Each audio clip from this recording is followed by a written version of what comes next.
قبض ويه ببعور الشقر ويه وش دولة دبويه لو ظهوري وسعويه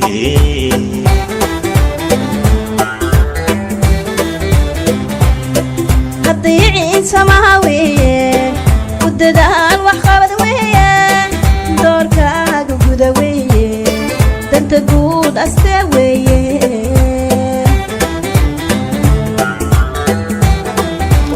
Office Sangailu work officially opened by Honorable Abdi Ali Abdi Ijara MP, date 25 April 2023.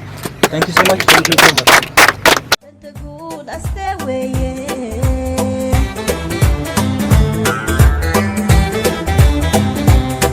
مدحدي حلقكو عندوغان ما انت جوغنا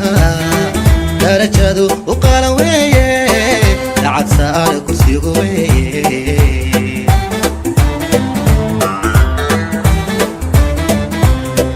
مدحدي حلقكو عندوغان ما انت جوغنا درجادو وقال ويه لعد سار كرسيغو ويه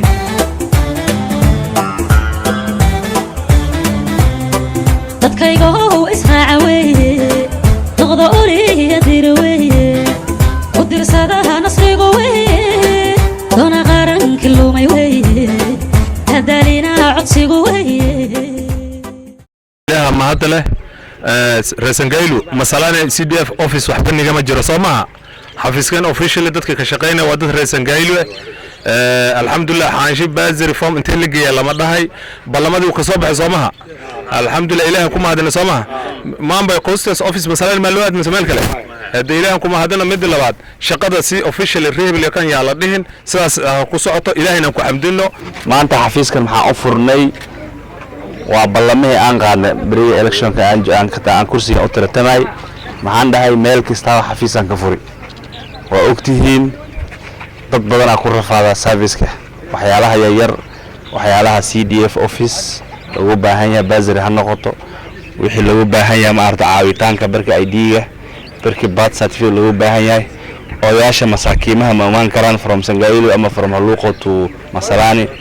transport naftiisa 3500 ama 4000 halka tripka la aaday so waxyaalaha xafiisan u furnay oo meel kasta u furnay maxaa way dadweynaha inaan service delivery u soo dhaweyno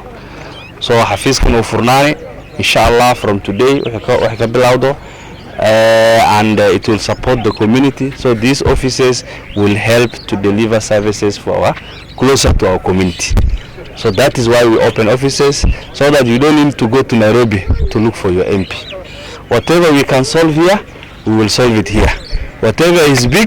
we will solve it in Masalani. Whatever is more bigger, we will solve it in Nairobi office. So dadka maxaan leenahay xafiisyaha ka faa'iideystaan. Xafiiska meeshan joogo qofka meeshan joogo muxuu ku xiran yahay qofka xafiiska Nairobi ku xiran yahay.